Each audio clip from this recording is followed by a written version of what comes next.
Welcome to The Village, a new podcast focusing on the students, staff, and community members that make Village Elementary unique. We're your hosts today. I'm Emily. I'm Bentley. I'm Olivia. And I'm Mrs. Evans, here to bring you a show that is delayed but guaranteed to be worth the wait. Last month, we celebrated Veterans Day, and while this is a federal holiday celebrated all over the United States, some people might not know Emporia's special history of the holiday. That's true.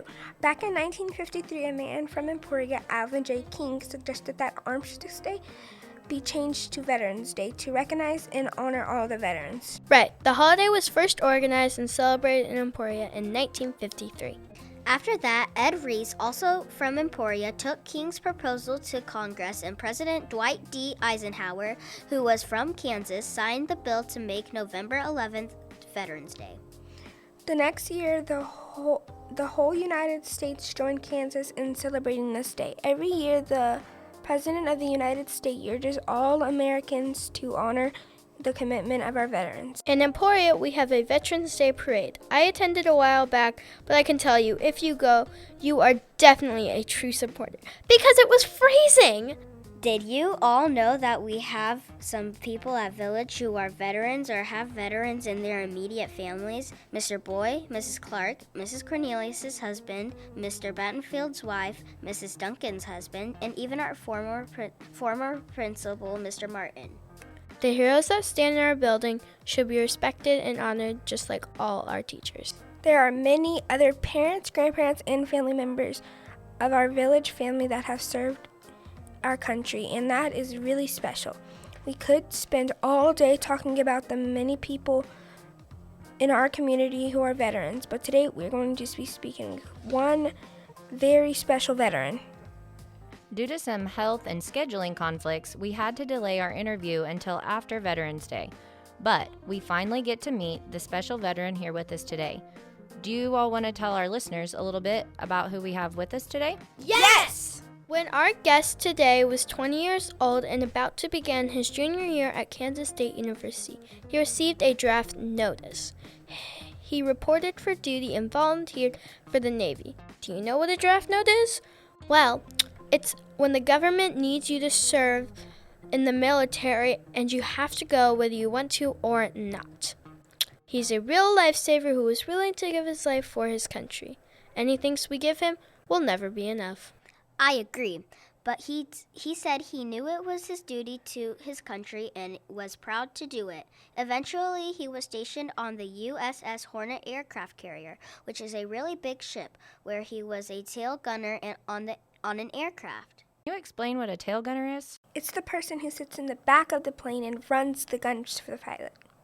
While he was in the war, he flew 25 combat missions, including the Battle of Iwo Jima, the Battle of Okinawa, the sinking of the Japanese battleship Yamato, and the bombing of the Japanese mainland. On the Hornet, he served with John Roosevelt, the son of President Franklin Roosevelt, and flew in some of the same air attacks with President George H.W. Bush, and he received the Distinguished Flying Cross and the Presidential Unit Citation. After World War II, he returned home and completed his education at Kansas State University, where he met his wife, Julia. And after graduation, they returned home to run the family ranch in Lebo, Kansas, where they lived for 73 years until about a month ago when he moved to Emporia. In September, our guest celebrated his 101st birthday. Yes, you heard right, and is one of the few World War II veterans surviving today. It is our pleasure to introduce Phil W. George, here to tell us more about his story.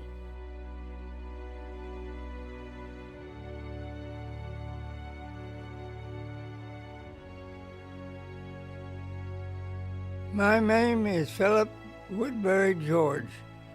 I live down at Lebo, about 20 miles east of here.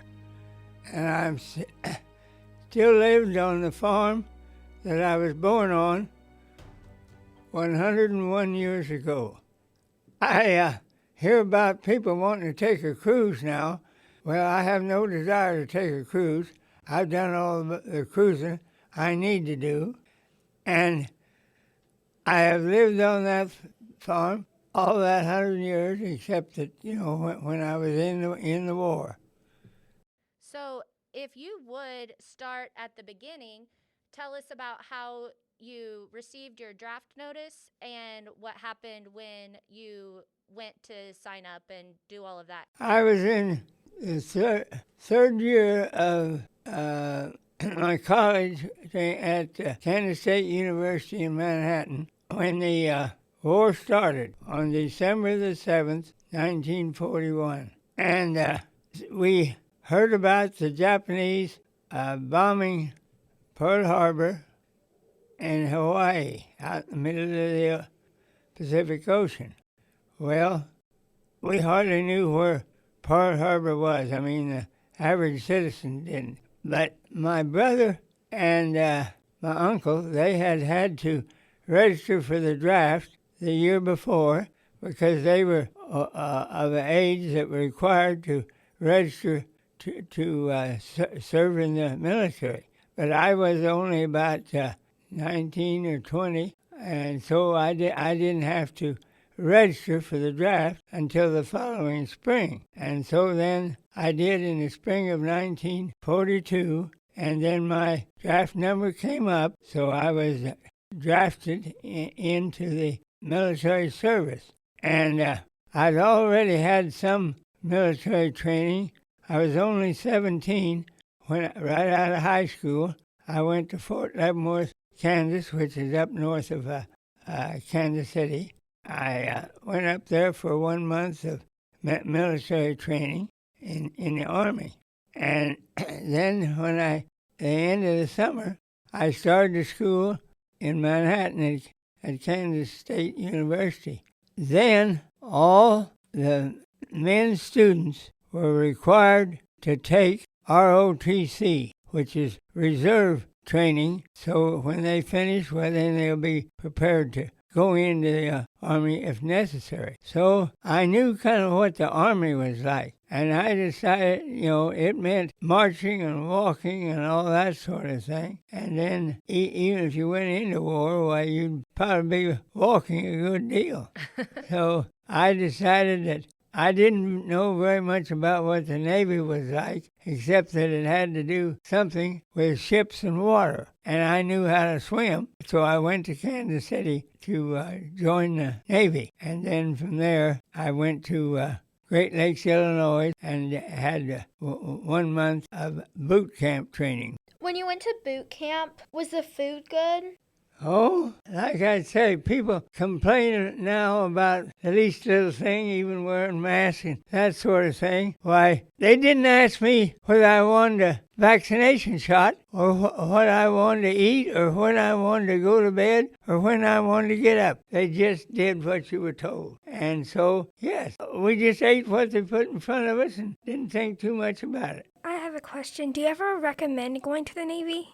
Did you ever feel good about it? Well, if you didn't like being out on the water or didn't know how to swim, well, maybe it wouldn't be for you. But yeah, for me, I'm glad I made the decision to go in the Navy. My two brothers, both of them, served in the Army.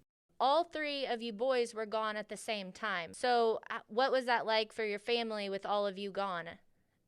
We were all three in combat area. My older brother was in the Philippines and the New Guinea during the war in the Army, and my other brother was in France and Germany.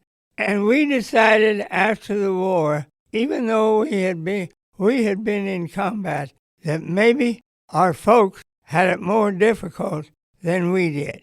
We were all gone, and my father had to look after our farm and my uncle's farm, and they were the kind of people that were involved in all the community activities, and they had to be responsible for going out. During the war, they had to collect money for the Red Cross and the USO, which served the military people, and blood drives and all that sort of thing, and war bonds, and then they had to put up the rationing of tires and sugar and a lot of other things. In addition, my mother wrote twice a week, and how they found time to do all that, I don't know. Where did you go to boot camp, and where did you serve?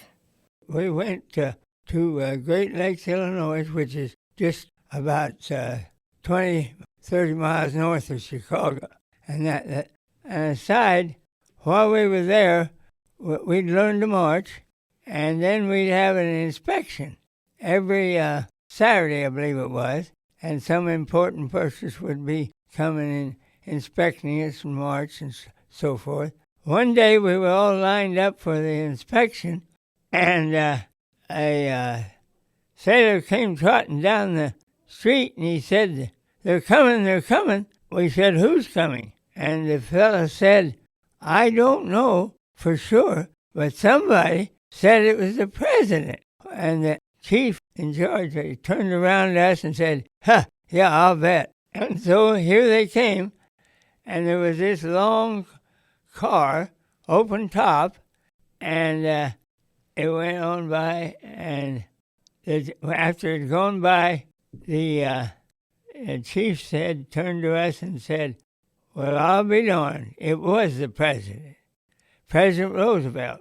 We had 100,000 men at that base, and so if you want to inspect the most troops in one spot, that probably was it. This is an aside, but I actually saw him 3 times, and once in Emporia. Franklin Roosevelt was in Emporia? Back then, when a presidential election year, the candidates usually traveled by train, and then they'd come out to the rear platform on the train and speak. He was traveling to California somewhere, and the Santa Fe Train, and stopped down here at the depot in Emporia and spoke here. So I actually saw him 3 times. First time I went, they used to have a fair, state fair in Topeka, and I went up there on my birthday when I was 11 years old, I believe, and President Roosevelt, when he was running the first time, he wasn't even the president at that, and he spoke on the steps of the Capitol building in Topeka, and so I was standing right there on the front row of the people that were gathered there. When was the first time you actually met his son, John Roosevelt? First, I was on the aircraft carrier USS Intrepid. And then after we went out to sea on the Intrepid, we were torpedoed. And so we had to come back to California. And so then, while I was there, Roosevelt had 4 sons, and they were all in the service. And the youngest one, John, was on the admiral's staff, and so I, saw him numerous times. I didn't actually meet him.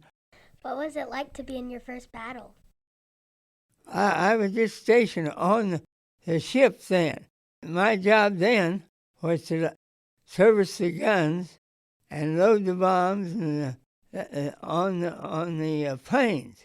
And their Japanese torpedo, I guess it was, bombs, hit our ship.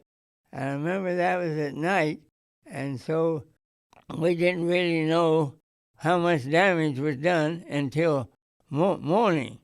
But it made it difficult to guide the ship, so we had to come back. While we were back there getting it repaired, I had a chance to go to aerial gunnery school. So I thought, well, I'll volunteer for that. You can't paint the Pacific Ocean as blue as it is. It's just blue. But it gets a little monotonous after a while. And so I thought, well, if I go to aerial gunnery school, then I'll be flying, and I'll see something besides water. So can you tell them about being a gunner? And you were involved in a very important attack on a Japanese ship, right? Can you tell them about that? Yes. I went aboard the USS Hornet. It was also an aircraft carrier, and they are about 300 yards long. In other words, that's 3 football fields long. And then the width is close to 100 yards. So it's a big ship. We went out, I believe it was in January. We had damaged most of the Japanese Navy, and so we didn't know what to expect next, but somebody spotted this big battleship. And so we decided, well, we'll try to sink it. We went out there, and it looked so big. In fact, I think it was probably the biggest ship ever built, biggest battleship I know. Around it were a bunch of smaller ships. We had our torpedoes, and you fly at about 8,000 or 10,000 feet, and then you drop down when you're going to make a run on a target. I was in the turret, and that's where my gun placement was. When I was flying, I was facing backwards, and of course the pilot was facing normal forward, and the radioman, he could move around down above where the torpedo was stored. But I had to sit there facing backwards for about 4 hours with my knees up under my chin, and it was, you just did what you had to do. But anyway, we were going in on the target, and my turret would rotate just over my shoulder. I could see the plane that was flying wing on us. About 4 or 5 planes from our squadron would be flying together. And so the one that was flying wing on us, he didn't get shot down. He just exploded. Evidently, a shell hit his fuel tank, which caused him to explode. You told me a story one time about someone who crashed in the ocean and was out on a raft for quite some time, and then they found him. Well, that was actually in March, before we ever invaded Okinawa. And we were going along, and so all at once, this plane lost altitude, puff of smoke, and went down. So I had the radio to my pilot that our wingman was going down. And so we dropped down and tried to circle him, and for whatever reason, they got out of the plane and into their life raft, but they weren't able to get their provisions or supplies and their food and everything else. But they got in the life raft, the 3 of them, the pilot and the gunner and the radioman.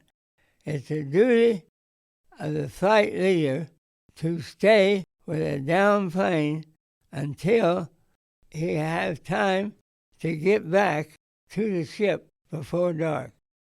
So he stayed with him as long as he could. There's no way we could rescue him out there, but we tried to locate. So then the next day, we knew about where he should be, and so we went looking for him. Well, as the expression is, it was just like looking for a needle in a haystack. 9 days later, a land-based seaplane, they spotted him. So they were able to land on the water, pick them up, and take them back to the hospital. I'm not sure whether the one that was the gunner died the day before or on the way to Guam. What amazed me was within 10 days, they had the pilot and the radioman, they were back flying again after being out there, and they had nothing to eat, and there's water everywhere, but it's salt water, and you can't drink salt water. Can't you only survive without water for like 3 days? Out there at sea, there's what they call flying fish, and they come up out of the water, and then they look like they're flying a few feet. Now, whether they were able to catch any of them to eat or not, but I mean, I just don't know how they survived at all. To know that those fellows were out there for 9 days and we couldn't do anything about it. That was probably the most traumatic experience of the whole war. How long did you stay away from home? Well, I was in 3 years, 1 month, and 3 days, to be exact. You've been Now, counting. If before the war was over, they could have said, now, you can go home now, and you've served your time. I would have said, no, I don't want to go home till it's all over with. But the day it was over with, I was ready to go home. I would most likely be ready on the 3rd month. I would most likely be ready on the 3rd day. We were in the typhoon on the 3rd day of June, and so we were damaged. So we had to come back to the United States. We were just waiting to get the ship repaired, and all at once we heard about the atomic bomb. We had no idea even what it was. We didn't even know the name of atomic. And so my leave was up. I was supposed to go to another school after that down in Oklahoma. But the day we were coming to Emporia to get on the train to go to Oklahoma, President Truman came on the air and said the war was over. Just like that. What was it like coming home from the war? And seeing your family? I knew that my father had a lot of trouble getting help, and a lot of the help didn't show up when it's supposed to. And it was harvest season, and so I know they'd be real busy. So as soon as I got home, they were filling the silos, and that was pretty hard work. And when I was in the Navy, I didn't do very much hard work, except when we were actually loading supplies. Other than that, I hadn't done very much hard work. So when we got home, I had to do that. It was hard work. But I was glad to get home and be able to help out before wintertime. As Olivia said in our intro, you just had your 101st birthday. What is your secret to longevity and living a long, healthy life? Eat veggies, drink milk? Well, I guess part of it is having a good wife and a good daughter to look after me. Our listeners, we have 2 extra guests in here we haven't heard from, but would you introduce your wife and daughter to everybody? Well, now you can always look to a bad situation and say nothing went right. Well, nothing. You can say nothing good about war. Well, if it hadn't been for the war, those people wouldn't have been here, because I didn't meet her till after the war, after I went back to college and finished my college 4 years later. And so that's when I met her. So you always want to look at the good possibility of the good side of things instead of the bad side. How old were you when you retired? You know, a farmer never really retires. But I would say I was still out taking care of my cattle when I was 95 and still riding my horse. In other words, I was still out there looking after my cattle when I was still 95. But then I got to where I couldn't really get on the horse, saddle the horse up and go out like I used to.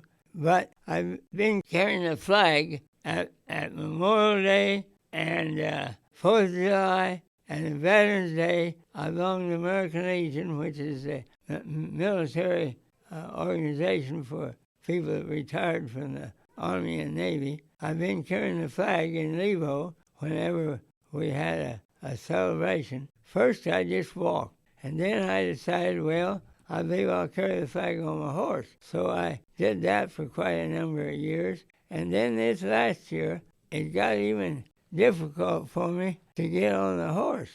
And so we got a buggy, and they come, and I carried the flag. But then this year, they couldn't get a buggy. So a lady over at Ottawa, she had a stagecoach, and she brought it over. And so I got up in the stagecoach with her and carried the flag. Were you there? I was there this year, yeah, I was. I saw you. So anybody listening, are you planning to be there next year at the 4th of July parade? So if you want to see Mr. George in person, you can go to Lebo for the 4th of July parade, and hopefully we'll see him carrying the flag next year also, right? I might even go, even though I've already met him in person. Was being a gunner dangerous in your opinion? Well, now, in some ways, I guess you'd say it was, but you don't think about the danger. You just think about the job to do. What gun did you operate mostly? Well, it was a 50 caliber machine gun, and it was about this long, and then it had the shells were on a string, and they fed into the machine gun automatically. The radioman, he had a 30 caliber machine gun. It was about so long. And then the pilot, there was guns mounted in the wings, and so he could press a button, and he could fire the guns that were stationed in the wings. He could fire them just by pressing that button. And then he also had another button that he could release the bombs or the tornadoes. Torpedoes. Yeah, I said tornadoes. Didn't I? Do you have any last words of wisdom before we wrap it up? Well, this don't have necessarily with the war, but it did give you an opportunity to see a lot of people from everywhere. I think there was probably somebody from nearly every state in the United States. And you hear about other people from other parts of the country, in the city, or down in the Ozarks or wherever, or people of a different color or a different alley. But just take everybody as a human being and respect them for whatever they are. And it's the same way with your teachers. Some teachers are real good teachers, some not quite as good. But you have to respect whoever you're working with. And I think when you about your age, that's the time you really should understand that. Respect everybody no matter what. If everybody was alike, that'd be a pretty dull world. And so just take everybody for what they are and try to respect them. I can't think of a better way to end an interview because I couldn't agree more. So it really has been an honor to have you here today. I know we've been looking forward to it for a really long time, and I appreciate it. So unless there's anything else, I think that's it for us. So what do you girls have to say? Thank you. Thank you for coming Thank out. you. Thank you for coming out and doing this for us because we had a really fun time. I mean, we've gotten really excited. And thank you. You know, you can read it out of a book and all, but hearing something firsthand, you know, kind of is a little different. Makes it a lot more real, for sure. And, you know, my wife's mother used to say, it's no fun getting old. And she was past 90 then, I guess.